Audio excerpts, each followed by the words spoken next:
Good morning दोस्तों, मैं अशोक कुमार आपके सामने आज संस्कृत का नया टॉपिक लेकर आया हूँ, संधि, जिससे हर परीक्षा में प्रश्न आते रहते हैं और संस्कृत के लिहाज से देखें, रीट के लिहाज से देखें तो बहुत ही महत्वपूर्ण टॉपिक हैं जिसका हम आज अध्ययन करेंगे।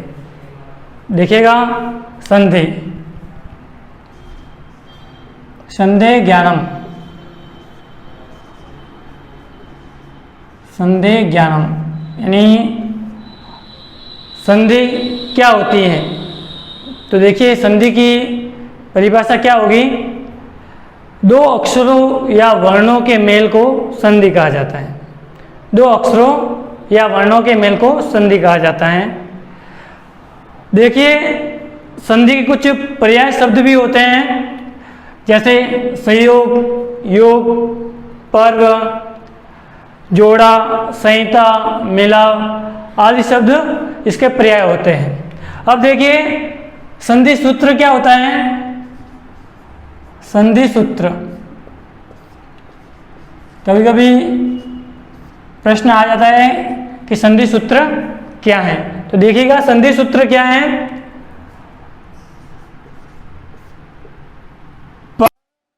सन्निकर्ष, पर सन्निकर्ष संहिता, पर सन्निकर्ष संहिता, ये संधि का सूत्र होता है। फिर देखिए, जो संधि होती है वो कैसे होती है। तो देखिएगा, संस्कृत के प्रत्येक शब्द के अंत में कोई स्वर, व्यंजन या अनुस्वार या विसर्ग अवश्य रहता है, और उस शब्द के आगे जब किसी दूसरे शब्द के होने से उसका मेल होता है, तब पूर्व शब्द के अंत वाले व्यंजन आदि में कुछ परिवर्तन होता है, उसे संधि कहते हैं। ठीक है, अब संधि के हम भेद देखेंगे, यानी संधि के कितने भेद होते हैं। तो देखिएगा, संधि के 3 भेद होते हैं। संधि के भेद तो आप सबने पढ़ा ही है, संधि के 3 भेद होते हैं। कौन कौन से होते हैं देखिएगा। प्रथम है अच्छ यानी स्वर संधि, फिर है हल, दूसरी है हल यानी व्यंजन संधि, और तीसरी है विसर्ग संधि। विसर्ग संधि जिसमें स्वरों का मेल होता है, स्वर संधि, जिसमें व्यंजनों का मेल होता है, और विसर्ग प्लस स्वर या व्यंजन का मेल होता है, वो विसर्ग होता है। ठीक है, फिर देखिएगा, अब हम पढ़ेंगे जो हमारी पहली संधि है, अच्छ या स्वर संधि। इसके कितने भेद होते हैं, किसके क्या नियम हैं, तो उसका अब हम अध्ययन विस्तार से करेंगे। तो देखिएगा, पहले अपनी संधि है अच्छ या स्वर संधि। स्वर संधि,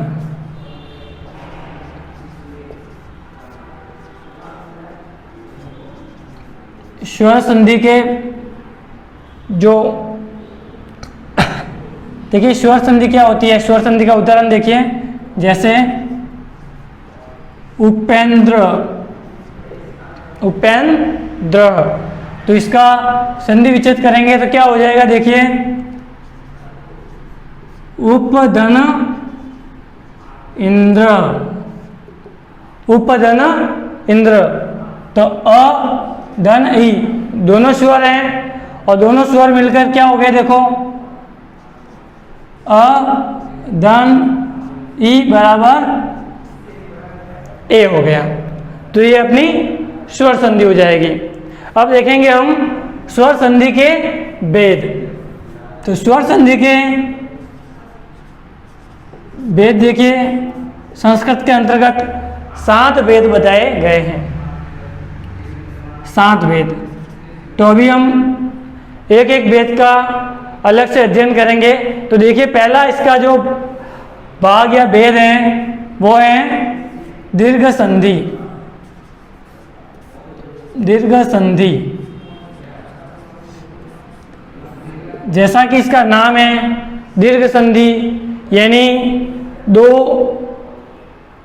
ह्रस्व स्वर मिलके दीर्घ स्वर का निर्माण करते हैं। जैसे देखिए इसका नियम क्या होगा, सीधे से बात करेंगे हम। नियम क्या होगा इसका, देखिए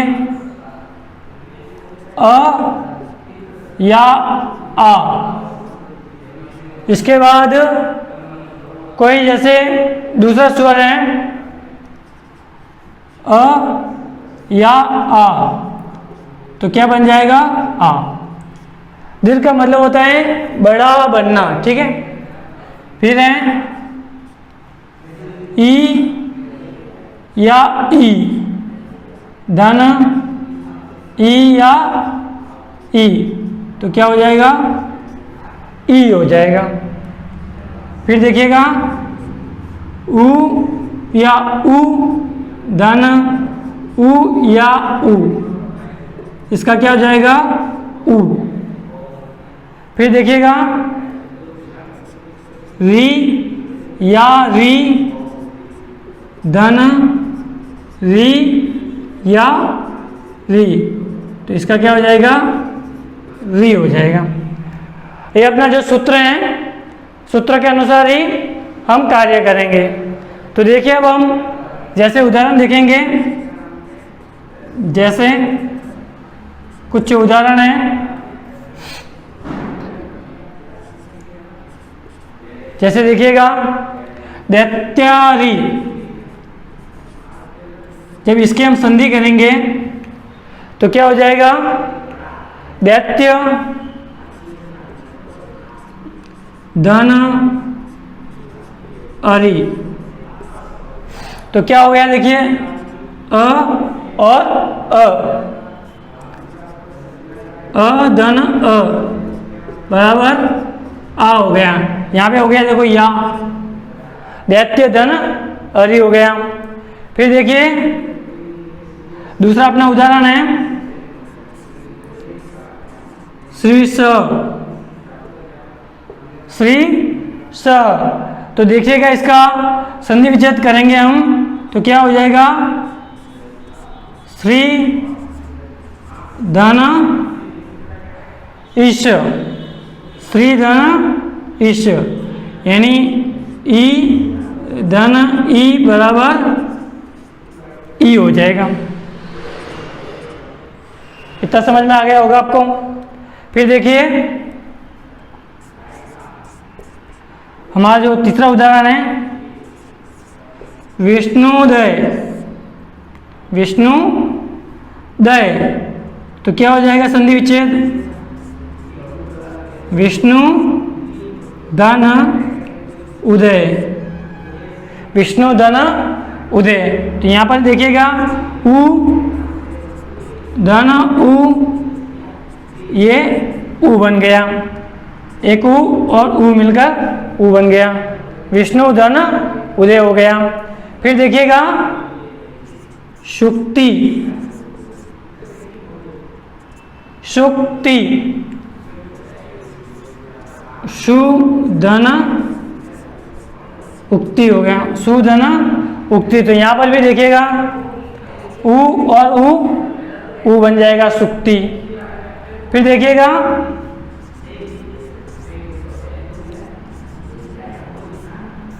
होत्रिकार, देखिएगा होत्रिकार, तो इसका क्या हो जाएगा होत्री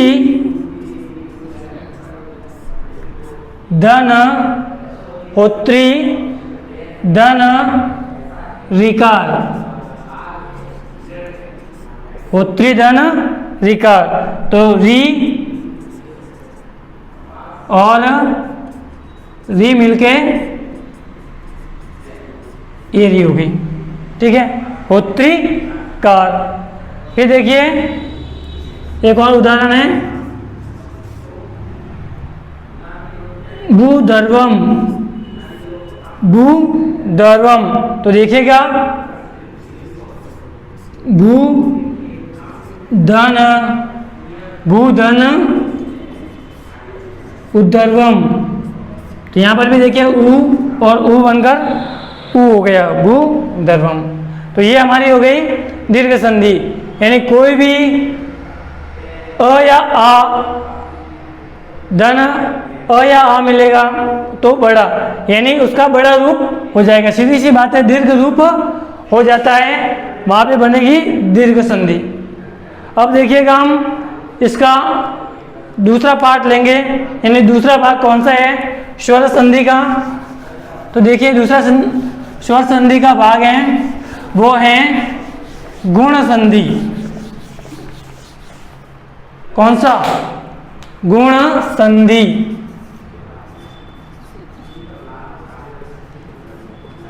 गुण संधि, गुण संधि में देखिएगा गुण संधि अधेड़ गुण, अधेड़ गुण, ये इसका सूत्र होता है और इसका विधायक सूत्र होता है गुण विधायक सूत्र। गुण विधायक सूत्र, क्योंकि परीक्षा में कभी कभी गुण विधायक सूत्र भी पूछ लिया जाता है कि गुण संधि का विधायक सूत्र कौन सा है। तो देखिएगा गुण विधायक सूत्र है आद गुण, आद गुण, ये गुण संधि का विधायक सूत्र है आद गुण। फिर देखिएगा आद गुण, इनके बाधक सूत्र भी होते हैं। तो देखिएगा इस गुण संधि का बाधक सूत्र कौन सा है, तो देखिएगा आद गुण, आद गुण सूत्र का बाधक सूत्र, बाधक सूत्र कौन सा है, तो वृद्धि रेची, वृद्धि रेची इसका बाधक सूत्र होता है। गुण संधि का बाधक सूत्र होता है वृद्धि रेची। अब देखिएगा गुण संधि के नियम क्या होंगे, नियम, क्योंकि हर संधि का कुछ अलग से नियम होता है, नियम के अनुसार ही हम संधि करते हैं और जल्दी से देखते ही समझ में आ जाएगा हमें कि नियम देखेंगे तो कौन सी संधि है, हम उसको जल्दी से पहचान जाएंगे। तो देखिएगा इसका सूत्र है अ या आ, अ या आ, धन ई या ई, ये होगा। तो देखिएगा इसका क्या बनेगा, ए बन जाएगा, ठीक है। फिर देखिएगा अ या आ, धन उ या उ होगा तो ओ बन जाएगा। फिर देखिएगा अ या आ, धन री या री होगा तो क्या बन जाएगा, और अ या आ, धन ली होगा, ठीक है। इसको संस्कृत में स्वर माना गया है ली को, तो ये मिलेंगे तो अल हो जाएगा। इन नियमों को हमें विशेष रूप से याद रखना है, इन नियमों के अनुसार ही हम पहचान सकते हैं संधि को। तो अ या आ के बाद ई या ई आएगा तो ए हो जाएगा, अ या आ के बाद उ या उ आएगा तो ओ हो जाएगा, अ या आ के बाद री या री आएगी तो अर हो जाएगा, अ या आ के बाद ली आएगी तो अल हो जाएगा। ठीक है, फिर देखते हैं कुछ इसके उदाहरण हैं। देखिएगा गुण संधि के उदाहरण है, जैसे हमने पहले लिखा है उपेंद्र, उपेंद्र लिखा है, तो इसकी संधि क्या होगी, देखो ऊपर की हुई है, उपधन इंद्र, उपधन इंद्र, अ और ई मिलकर ए बना है। देखिए अ धन ई मिलकर ए बना है। ठीक है, तो उपेंद्र हो गया, उपधन इंद्र बराबर उपेंद्र। आगे देखिए चंद्रोदय, चंद्रोदय, तो देखिए चंद्र धन उदय, चंद्र धन उदय, तो अ धन उ मिलकर क्या बन गया है, अ धन उ मिलकर ओ बन गया है। इतना आराम से समझ में आ गया होगा आपको। आगे देखिए कृष्णार्ध, कृष्णार्ध, कृष्ण धन, कृष्ण धन रिद्धि, कृष्ण धन रिद्धि, अ धन री मिलके र बन गया। ठीक है, ये हो गया अपना गुण संधि। फिर देखिए एक और है जो परीक्षा में आ चुका है, तवलकार, तवलकार, तो देखिएगा इसकी संधि विच्छेद क्या होगी, तव धन, तव धन लिकार, तो अ धन ली बना है तो क्या बन गया है, अल, तवलकार। ठीक है, फिर देखिए एक और है मालालकार, मालालकार, तो देखिए माला धन लिकार, तो ये अपनी गुण संधि हो जाती है यहाँ पे।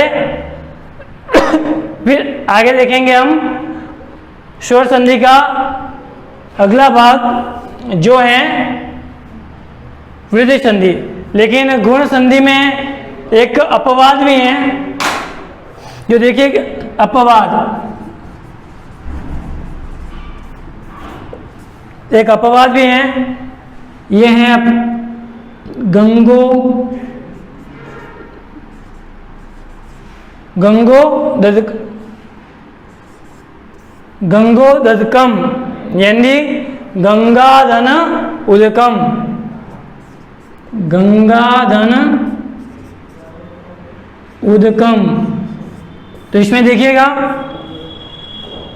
आ और उ मल, आ धन उ मिलकर ओ बना है, तो यहाँ पे आ धन उ मिलकर ओ बना है, तो ये अपना अपवाद है यहाँ पे। ठीक है, कभी कभी अपवाद भी पूछ लिए जाते हैं, तो इसका ध्यान रखिएगा। फिर हमारी जो तीसरा भाग है स्वर संधि का, वो है वृद्धि संधि, वृद्धि संधि, जिसमें देखिएगा वृद्धि का मतलब ही होता है अधिक होना, वृद्धि। तीसरा भाग है वृद्धि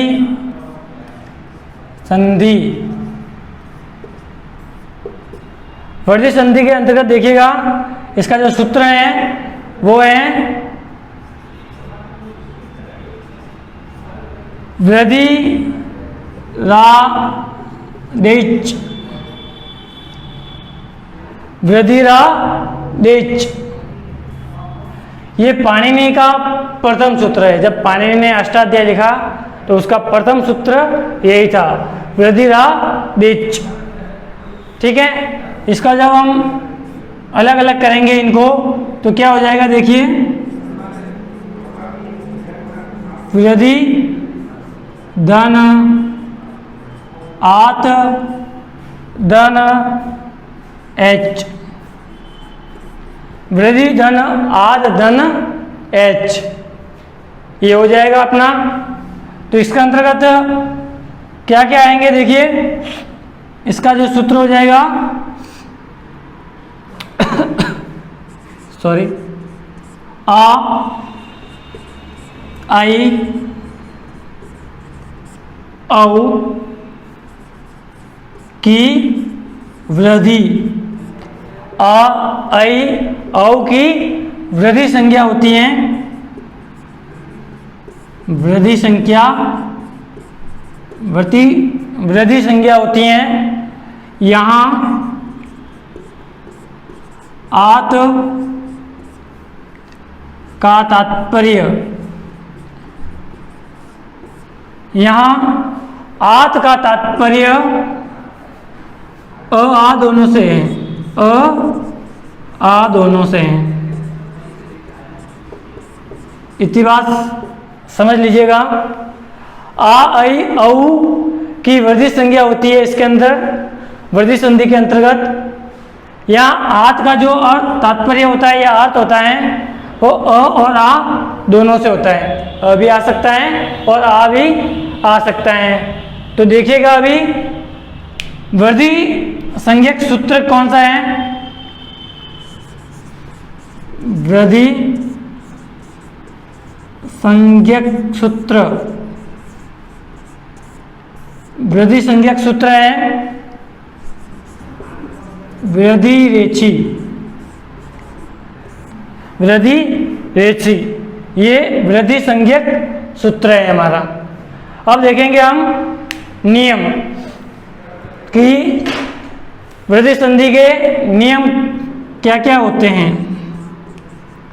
तो देखिएगा नियम कौन कौन से इसके अंतर्गत। तो अ धन आ, अ या आ, अ या आ, धन ए या आई, ए या आई होगा तो आई बन जाएगा। अ या आ धन ए या आई मिलेंगे तो आई बन जाएगा। फिर देखिएगा अ या आ धन ओ या औ मिलेंगे तो क्या हो जाएगा, औ। वृद्धि हो रही है यहाँ पे, देखिएगा। फिर है अ या आ धन वी मिलेगी तो क्या हो जाएगा, अर हो जाएगा। इतना नियमों को ध्यान रखिएगा, छोटे से 3 नियम है। अ धन अ या आ धन ए या आई बराबर आई, अ या आ धन ओ या औ बराबर औ, अ या आ धन री बराबर अर। अब देखेंगे हम कुछ इसके उदाहरण हैं। जैसे देखिएगा कुछ उदाहरण, जैसे उदाहरण के तौर पे देखें कृष्णे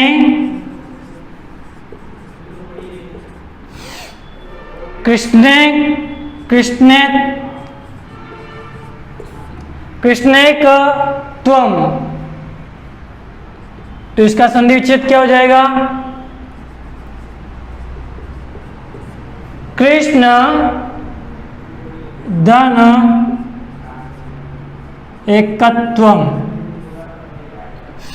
कृष्ण धन एकत्वम। यहाँ पे देखिएगा अ और ए मिलकर आई बना है, अ धन ए बराबर आई बना है, ये देखिएगा। ठीक है, आगे देखिएगा सॉरी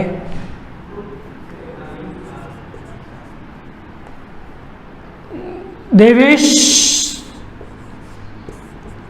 देवेश यम, ठीक है। तो क्या हो जाएगा, देव धन ऐश्वर्य, देव धन ऐश्वर्य, अ धन आई बराबर आई। ठीक है, फिर देखिएगा एकैव, एकैव, तो इसका क्या हो जाएगा, एका धन एव, आ धन ए बराबर आई, एकेव एका धन एव हो जाएगा। फिर देखिएगा कैसा, कैसा, तो देखिएगा क्या बन जाएगा इसका, का धन ऐसा, आ और आई, तो आई हो गया। इतना समझ में आ गया होगा। फिर देखिएगा वनौषधि, वनो औषधि, तो वन धन औषधि, वन धन औषधि हो जाएगा। इतना आपको समझ में आ गया होगा। एक और उदाहरण देख लीजिए, तंदु लोदनम, तंदु लोदनम, तो तंडुल, तंडुल दन औदनम, ओदनम, यहाँ पर देखिए अ और औ मिलकर औ हो गया, तंडुलम, तंदो तंदु लोदनम। ठीक है, आगे देखेंगे जो इसका चौथा भाग है स्वर संधि का, स्वर संधि का चौथा भाग है वो है अयादि संधि। बहुत बार यहाँ से प्रश्न पूछे जाते हैं, अयादि संधि। अयादि संधि के अंतर्गत देखिए इसका सूत्र है, सॉरी, सूत्र है एचो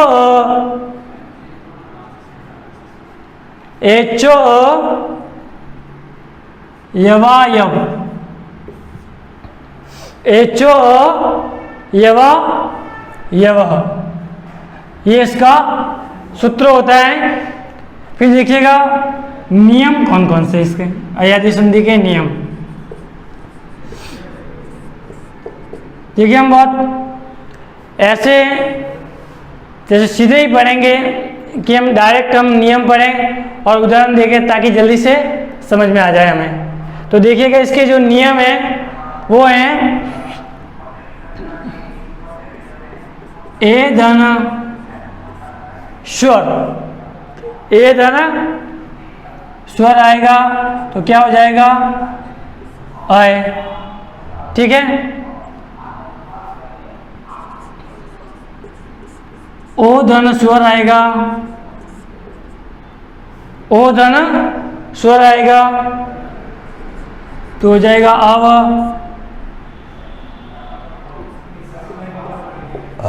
आई धन स्वर आएगा, आई धन स्वर आएगा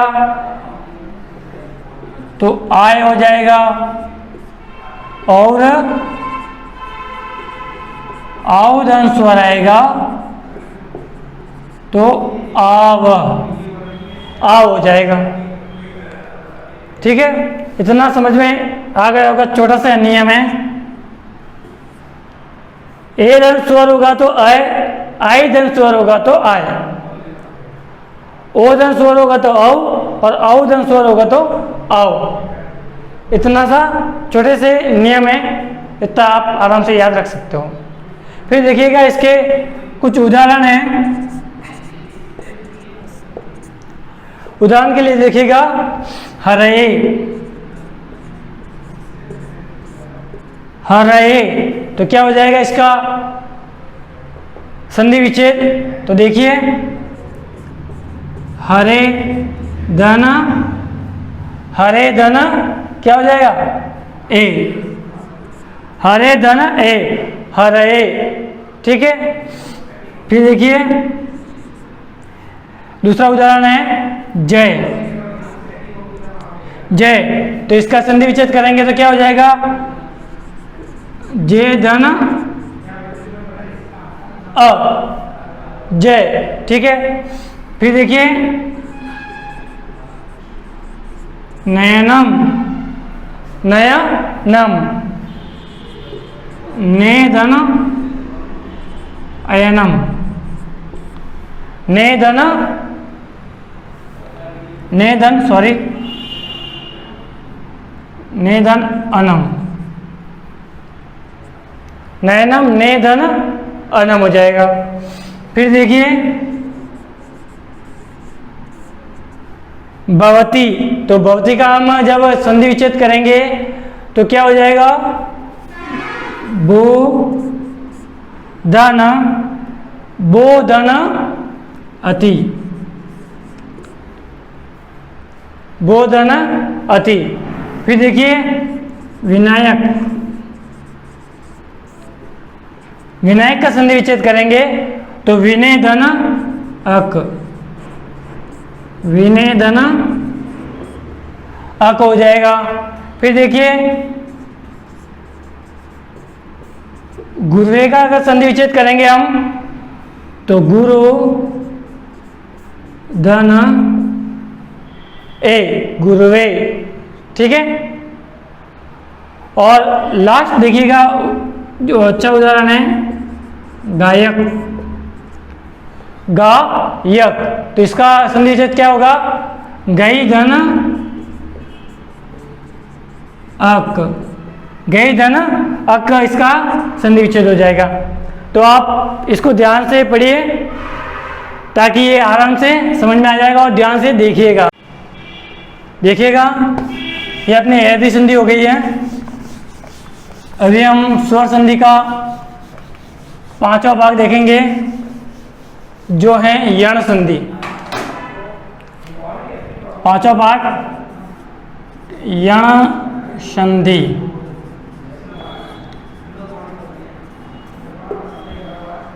यण संधि है, इसका जो सूत्र होता है इको यणसी, इको यणसी, इको यणसी इसका सूत्र होता है। देखिएगा एक एक यण अच्छी,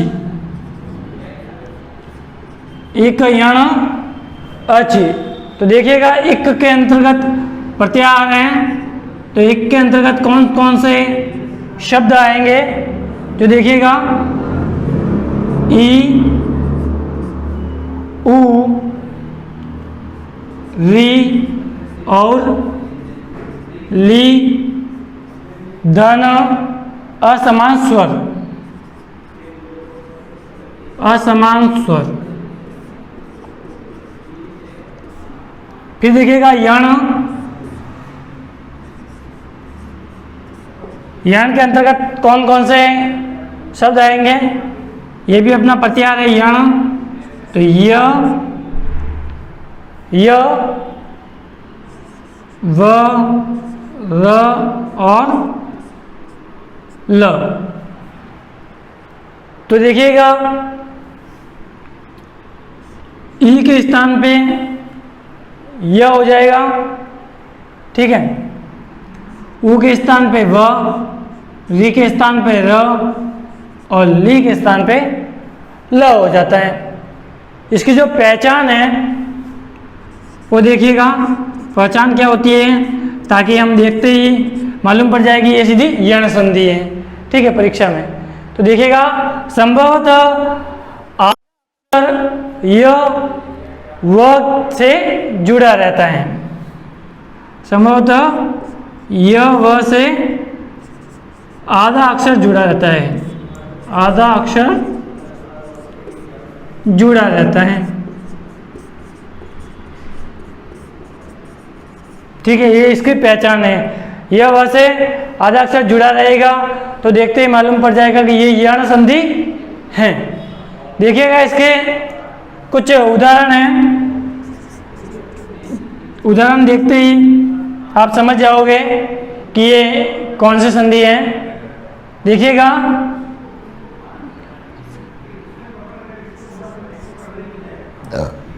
सॉरी,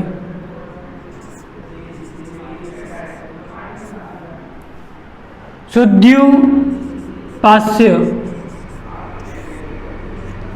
शुद्ध्युपास्य, इसमें देखिएगा यह के आगे आधा अक्षर है, ठीक है। तो देखते ही हमें मालूम पड़ जाएगा कि ये यण संधि है। कौन सी संधि है? यण। तो देखिएगा इसको हम संधि विच्छेद करेंगे तो क्या हो जाएगा इसका? शुद्धि धन उपास्य, शुद्धि धन उपास्य। तो इसके अंतर्गत देखिए ई धन उ, ई धन उ, यानी ई आया है अपना स्वर और पीछे कोई भी स्वर आ सकता है, असमान स्वर कोई भी, और आगे ई है तो इसका यह बन जाएगा शुद्ध्युपास्य। फिर देखिएगा नेक्स्ट अपना अगला उदाहरण है प्रत्युत्तर, प्रत्युत्तर।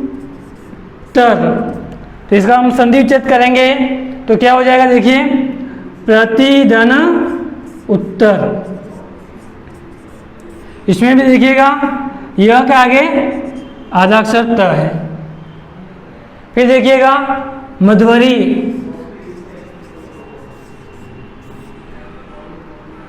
मध्वरी,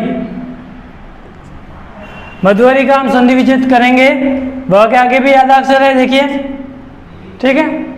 मध्वरी का हम संधि विच्छेद करेंगे तो मधु धन अरि, मधु धन अरि हो जाएगा इसका। ये इसकी पहचान होती है यण संधि की। जैसे पित्रे, पित्रे, तो पितृ धन ए हो जाएगा इसका, ठीक है। फिर है लकार, लकार, लकार का संधि विच्छेद क्या हो जाएगा? ली धन अकार, ली धन अकार, ठीक है। फिर और देखिए सवितृदय, सवितृदय, तो इसका क्या हो जाएगा? सवित्री धन उदय, सवित्री धन उदय हो जाएगा। तो देखिएगा यण संधि सबसे आसान होती है पहचानने में। हम यण संधि के बाद हम स्वर संधि का अगला जो भाग है वो देखेंगे, वो है छठा रूप, जिसको हम कहेंगे पूर्व रूप संधि। छठा रूप है पूर्व रूप संधि। देखिएगा पूर्व रूप संधि का सूत्र है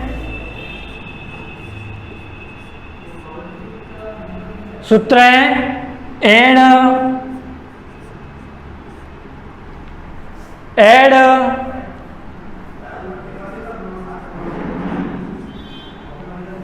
पदांतादति, एड पदांतादति, ये इसका सूत्र हो जाएगा। फिर देखिएगा नियम, पूर्व रूप संधि का नियम क्या होता है? ए ओ, ए ओ के बाद, ए ओ के बाद, ए ओ के बाद अ, आता है। ए ओ के बाद अ आता है तो अ का अवग्रह हो जाता है, अवग्रह हो जाता है। अवग्रह यानी ये निशान आ जाता है, ठीक है, इसको अवग्रह कहते हैं। तो देखिए अभी अवग्रह कैसे बनेगा, तो जैसे कुछ उदाहरण देखते हैं हम अभी। देखिएगा हमारा उदाहरण है हरे अव, इसको अ कहते हैं तो हरे अव। जब हम इसको संधि विच्छेद करेंगे तो हो जाएगा हरे धन अव, अ पूरा हो जाएगा यहाँ पे, ठीक है, हरे धन अ हो जाएगा। वने अत्र, वने अत्र, तो इसको संधि विच्छेद करेंगे तो क्या हो जाएगा, वने धन अत्र हो जाएगा। फिर देखिएगा ग्रामे अपि, ग्रामे अपि का संधि विच्छेद करेंगे, जहां पर आपको अवग्रह दिखता है, जहां पर आपको अवग्रह दिखता है तो वहां पे पूर्ण रूप संधि होगी। इतनी इस पहचान को ध्यान में रखिएगा कि जहां हमें अवग्रह दिखेगा वहां पे पूर्ण रूप संधि होगी। तो देखिएगा ग्रामे अपि, तो इसका हम संधि विच्छेद करेंगे तो ग्रामे धन अपि हो जाएगा। फिर देखिएगा लोको अयम, लोको अयम, इसका हम संधि विच्छेद करेंगे तो लोको धन अयम हो जाएगा, अयम। आसान सा है पूर्ण रूप संधि को पहचानना, जिसमें अवग्रह दिखे वो पूर्ण रूप संधि हो जाएगी हमारी। फिर देखिएगा स्वर संधि का सातवां जो भाग है उसको कहते हैं पर रूप। सातवां जो भाग है स्वर संधि का संस्कृत के अंतर्गत उसको कहते हैं पर रूप।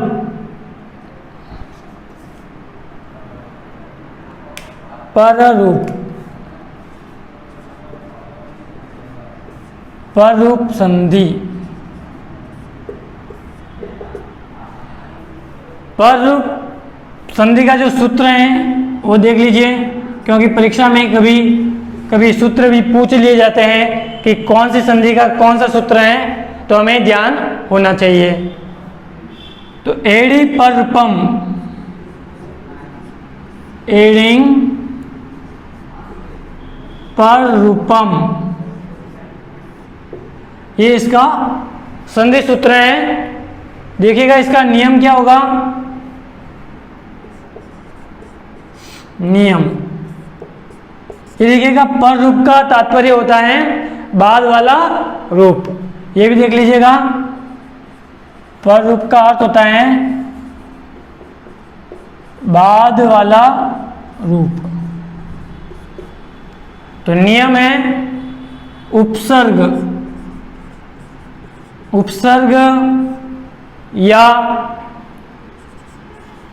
अदन ए या ओ,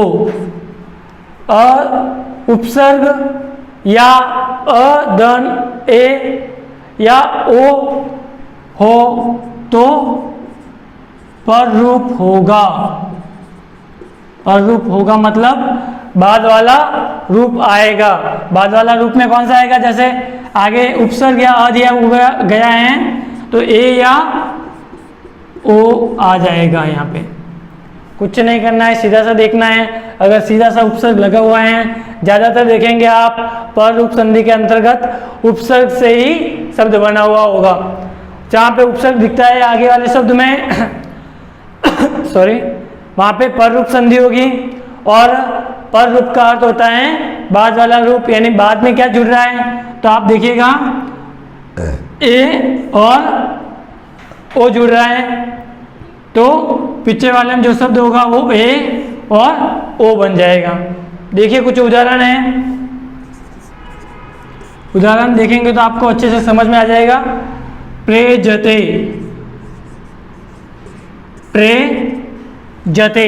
जब इसका हम संधि विच्छेद करेंगे तो देखिएगा प्र धन जते हो जाएगा। इसके अंतर्गत देखिए ये अपना प्र उपसर्ग भी है, प्र उपसर्ग हो गया और ए जुड़ गया, ठीक है। तो क्या हो जाएगा ए, या इसको अ भी कहते हैं। तो अ की ध्वनि निकल रही है इसके अंतर्गत, इसलिए प्र भी कह सकते हैं और अ, तो अ धन ए बराबर ए हो जाएगा इसके अंतर्गत। फिर देखिएगा दूसरा उदाहरण है उपोषति। उपोषति, इसका हम संधि विच्छेद करेंगे उप धन ओषति, उप धन ओषति, ठीक है। तो इसमें क्या हो गया, उप हमारा उपसर्ग हो गया और ओ बना है, तो यहाँ पे ये जो ओ बना है वही मात्रा आगे लगी है। हमने कहा ना पर रूप हो जाएगा, तो ये हमारा जो मात्रा लगी है ओ की वो पर रूप है। इतना समझ में आ गया होगा आपको। फिर देखिएगा प्रोषति। प्रोषति, तो प्र धन ओषति, प्र धन ओषति प्रोषति हो जाएगा। अब देखिएगा इसमें ये अपनी पर रूप संधि हो गई है। तो इसके बाद एक संधि को और भी संस्कृत में माना है स्वर संधि के अंतर्गत ही, जो देखिएगा उसका जो नाम है वो वैसा है जो प्रकृति से मिलता जुलता है, प्रकृति भाव संधि कहते हैं उसे, प्रकृति भाव संधि, प्रकृति भाव संधि।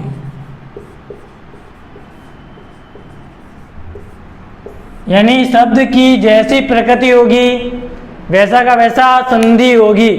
जो शब्द दिया गया है दो, तो उन्हीं शब्दों को दो टुकड़े करना है, बाकी कुछ नहीं है। इसमें देखिएगा इसका जो सूत्र है, प्रकृति भाव का जो सूत्र है वो देखिएगा ईदु देद, ईदु ईदु देद द्विवचन, ईदु देद द्विवचन प्रग्रह्य, प्रग्रह्य अर्थात इसका तात्पर्य होता है, इसका तात्पर्य होता है इत उत, इत इत उत एत और द्विवचन, इत उत एत द्विवचन की प्रग्रह्य, की प्रग्रह्य संज्ञा होती हैं, संज्ञा होती है, ठीक है। वहाँ प्रकृति भाव संधि होती है। तो देखिएगा इसके अंतर्गत सीधा सा हम कहें प्रकृति भाव को इतना न समझते हुए कि ऐसे शब्द जिनको संधि करने पर सीधे सीधे दो टुकड़े होते हैं, जिसमें कोई फर्क या परिवर्तन नहीं होता है, वहाँ प्रकृति भाव संधि होती है। जैसे देखिएगा उदाहरण है अपना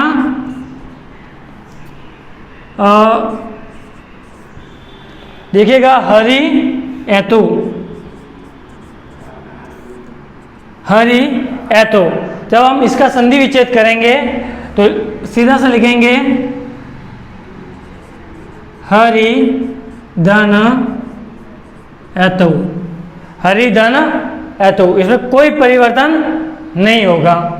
फिर देखिए विष्णु, विष्णु इमौ,